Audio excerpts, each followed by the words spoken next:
Folks at home, welcome back to the Crimson Oak Pond, and I'm excited to finally be able to show you a project we've been working on the past few months, this fully automated floating duck house. And we set out on a mission to build the world's most advanced duck house that includes solar panels, a retractable roof, a swimming pool and jacuzzi, and one of my personal favorites, a motion-activated splash pad. It's even got front porch lights and an inverted aquarium that connects to the pond, so it allows those small fish to swim from the pond up into the duck house. It's got an onboard control system that automates the pumps and valves, and it has about a dozen different sensors tied into a microprocessor that gives us information like temperature, humidity, and other pond-related parameters. And we didn't want the ducks to have to leave their new home, so we added a vegetable garden with automatic misters that should keep them happy. It's also got the custom tile floors, underwater LED lights, and much, much more. But before we get into the duck house build, I want to explain how we got to this point. So over the past year, we've been building a 5-acre pond, and initially all of our focus was on the fish.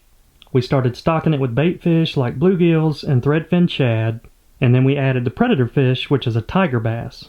But the one thing I was a little surprised by is the abundance of wildlife that kept showing up to the pond. It seemed like every other day a new animal would come visit us, and we saw bald eagles, geese, and a variety of different wild ducks.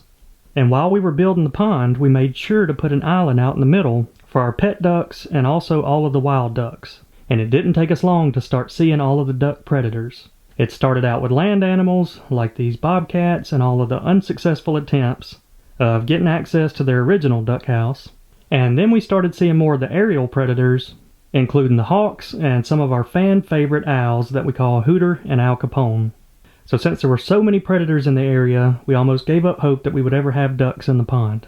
That is, until a pair of wild whistling ducks came along, so we watched them closely over the first couple of weeks, and they swam around in the pond without any issues, and would even stop by one of our deer feeders every morning and afternoon to eat. So that gave us the hope that if we could just build a structure and give them a little bit more protection, then we should be able to keep all the ducks happy and out of harm's way. So I reached out to one of my coworkers, Nate, who I knew would be perfect for this job. And we're both engineers and enjoy working on projects like this, but oftentimes he likes to take it to the next level and even builds things like rockets in his spare time. So he said, duck house, no problem. And I'm also going to be linking his YouTube channel, Nate Makes, down in the video description. And if you like this video, you should definitely go check his out. He's got a video up showing the entire build from day one, and he'll give you a lot more details on the full duck house build. But he started out by designing this in software, and we started pitching around different ideas. And one of the main features I really wanted to add was the inverted aquarium. Because if you guys have seen one of the videos I posted a couple years ago, we added what they call an upside down aquarium into our backyard pond, and it allows the fish to swim up above the ground level and basically gives them a fish out of water experience. And he decided to go with cedar wood, which will hold up to all of the outdoor elements. And he CNC'd the house panels so we could get exact fits and make sure that everything was solid. And the tile floors were Nate's idea. I'm not sure the ducks are going to appreciate it, but it looks good. And once I explained how you have to get into a duck house and change out the bedding periodically, he built us a retractable roof to make it easy to get in and out of there. Next up, he started working on the aquarium and basically used acrylic tubing, but he custom fit an LED light fixture on top of it to give it that nice glow and attract those bait fish. So now let's take a look at some of the electrical wiring and components. And you can see he's wiring all the lights and different sensors back into the control board. But when he spec'd out the microprocessor, we kind of overdid it because this is only phase 1. Just a little inside tip, phase 2 may include some position control where we put thrusters on the bottom of the duck house and can give it a GPS coordinate and it either hover or travel there. And most of you have seen how cool those underwater lights are in the pond, so we had to add some on the duck house. And the front porch lights add a nice touch. And next up is my favorite, the splash pad. He added the duck feet just to give them that subtle hint to step right here. And it's spring controlled, so when they step on it, it closes the contact and turns on the water. And of course, all of these features need a source of power, so he added 3 10-watt solar panels to each side of the roof. Alright, duck house is delivering to the pond. Got Nathan out here with us today. He is the man with the plan, built this thing from scratch. So he's going to give us a quick tour of the new duck house. All right, we started off, we got the planter. We got watering twice a day to keep all of our plants nice and hydrated. We got the swimming pool. It's got both infill, drain, and an overflow. Check that out. You can drain it there, pump it back, full of water there. Coming around, we got the front porch lights. Next level front porch duck lights. We'll be able to test those out here in a minute as the sun goes down. We got 6 10-watt solar panels with fully opening lids. Look at this little gem in here. Got the inverted fish tank. And of course, we got to hit them with the tile floor. All right, backside.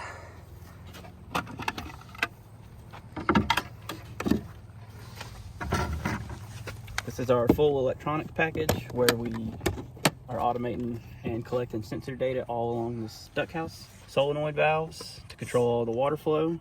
Sarah, what do you think about the duck house? What's your favorite part? The splash pad.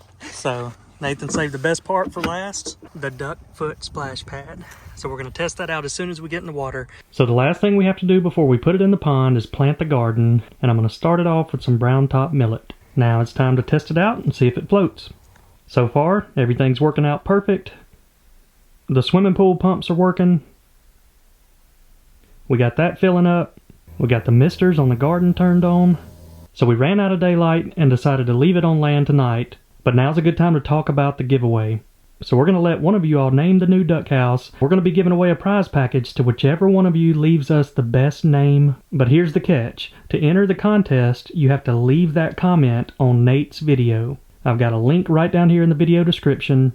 So head over there, subscribe to his channel, and leave your best duck house name comments. And there's an added bonus for this contest. Anytime you win one of my contests, you'll also enter a drawing for a weekend trip out here at the Crimson Oak Pond. And I'm going to do this for every 3 contests. So if you win a contest, you have a 1 out of 3 chance of enjoying a weekend out here at the pond. So you know that the wildlife are going to come by and check out the new duck house. And first up is a raccoon. I can see it now. He's thinking, man, this is nice. And then the deer stopped by to check it out. And there's Thumper. And a few more deer drinking out of the pond, getting a little bit closer to it.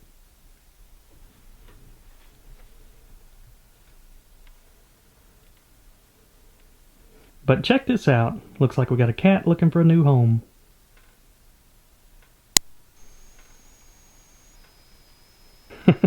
I think that camera spooked it a little bit.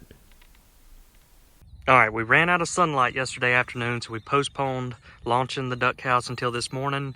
The one last addition we have to make is we're balancing the bottom of the duck house with these PVC pipes, and we're trying to get that load balanced just right. You can see we only have one up there in the front because all the weight's here on the back end, and we're going to add 1 or 2 more right here. Now here's the battery housing for the 2 solar panels.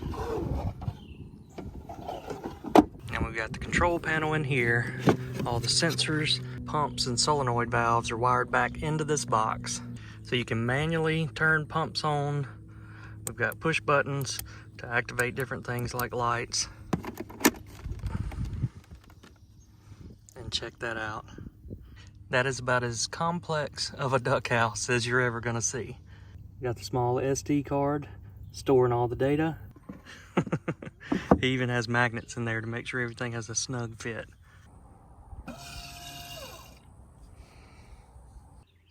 Alright, got it in the pond. It floats. And we saved the best for last. The splash pad. I love it.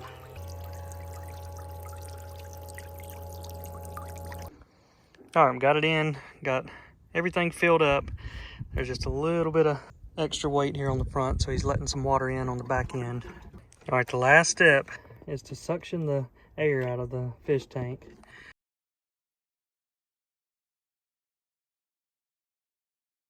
So he's making some last minute programming changes, and we're going to set what time the lights come on each day, and we're going to turn the front porch and underwater LED lights on right before dark, and water the garden every morning at 8 a.m., and also recirculate the pool each day so the ducks will have fresh water. You can see it's already a bait fish magnet. Alright, the duck house is fully operational and ready to spend its first night in the pond. Now let's get a quick update on some other things happening around the pond. I'm still fascinated by how aggressive all of these bluegills are. Every time the feeder goes off, they attack the protein pellets like piranhas and are growing like crazy.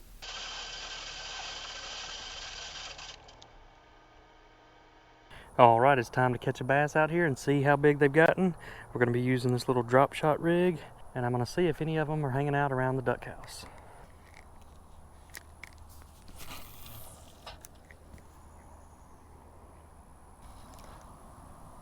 There's one.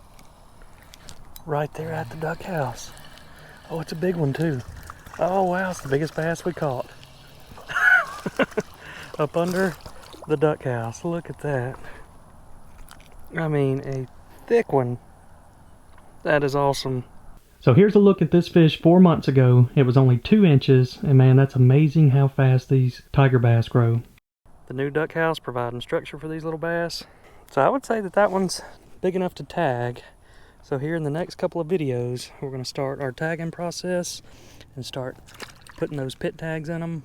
So if you hadn't heard about the contest, we're going to tag the first 104 bass we catch, and this is going to allow us to track their growth. But we're also going to let you guys name those fish, and here are a few people that already have spots in the contest. So the fish name is on the left, the YouTuber's name that suggested it is on the right, and we're going to have some fun contest. And basically your fish is going to compete against all the other fish with things like the first fish to reach a pound, the first bass to reach 5 pounds, or the first fish to get caught twice. But basically if you see any empty rows, comment the name starting with that letter down below. And I'm going to try to complete this list soon because the tagging process is going to start within a few weeks. Now it's time to feed our 2 smallest mascots, Tiger and Copper. And Tiger is a tiger bass and Copper is a copper-nosed bluegill, and we caught both of those out of the pond.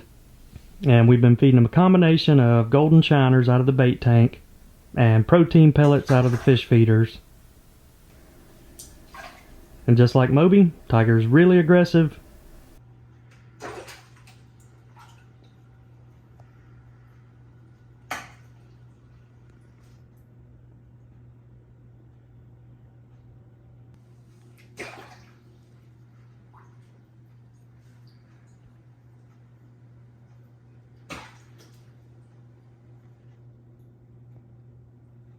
So I got one other project I want to work on this week, and that's doing some land management and clearing some paths in the woods around the pond. And you can see we've got a lot of wooded area back behind the pond dam, but most of this area is so thick with vines and weeds and different brush that it makes it hard for the wildlife to use it. So we're basically just going to cut some paths and trails through the thick stuff, and I'm confident that the deer and other animals are going to start using them. But the one thing I really liked about this excavator with the mower on the front is not only could it get all the stuff on the ground, but we have a lot of vines that have grown up into the trees, so he's able to reach up there and get those as well. Things are looking good. He's even able to move old dead trees out of the way. So this is what the end result looks like, a nice clear path. So things were going great until he got in one soft sandy spot, and let me tell you, he started sinking quick. So I got my 90 horsepower Kubota tractor, and unfortunately I wasn't able to budge him out of there, but at least I was able to keep him from sinking down more. And we were finally able to bring in the big boy and basically dig out all that mud and sand around him, and then we're eventually able to pull him out. Gotta admit, that was a close one. I didn't know if we were ever going to get that one out of there. So I'm interested to see if the deer start using some of these trails we made for them, and I'm going to put a game camera right here at this one that I call the sinkhole. Of course, one of the pigs that we call Hakuna went and rolled in the mud. I should have seen that one coming. So I got to see something pretty cool this afternoon out at the pond, and we have a lot of threadfin shad in here, and typically in the fall it's like a light switch turns on for them, so most of the year they'll school up and roam around the pond. Well, right about the time the weather starts cooling off in the fall, they like to get to the backs of creeks and pockets and basically up as shallow as they can get. And it just so happens that this time of year, largemouth bass are starting to fatten up for the winter because they know that those cold fronts are coming, and they'll get real lethargic around that time, so they try to eat as much as they can in the fall. And we got to see some good topwater action out here today. The little tiger bass were chasing the shad in the pockets, and I can't wait for them to grow up a little bit and starting to see some of those big topwater blow-ups like we see with Moby. So we also got a deck built out here at the Crimson cabin. I'm trying to get everything finished and finalized before we start having a lot of you guys come out and visit. But I think it turned out great. It's got the extra wide 8-foot steps, so you can have a seat right here and enjoy that nice view of the pond. Time to do some planting, and I'm excited because this is the first time I've ever got to use a no-till drill. It simplifies the planting process and saves you a ton of time. I'll show you really quick how it works. You basically got a blade right there that chops through any debris on the ground. Then you've got your disc right here, but they're basically just covering up where it drops a seed right here, right down through here. Your seed comes in and it creates a little gap or hole in the ground. Seed goes in, then it covers it up with dirt right there. So pretty cool process, and it keeps you from having to plow and disc. And so it basically just lets you do everything in one step.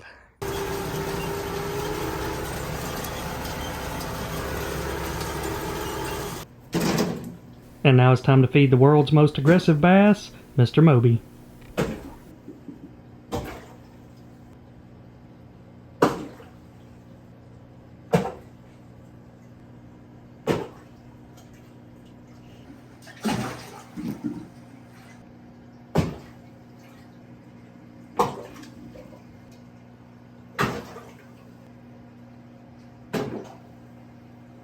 But I hope y'all enjoyed this video. I'm excited to finally have the duck house here in the Crimson Oak Pond. And make sure to subscribe because we're going to be showing you the first ducks and any other wildlife that show up here at the pond, and potentially getting a live streaming camera set up so you guys can watch it anytime. But I hope you all enjoyed this video, and we will see you all next time.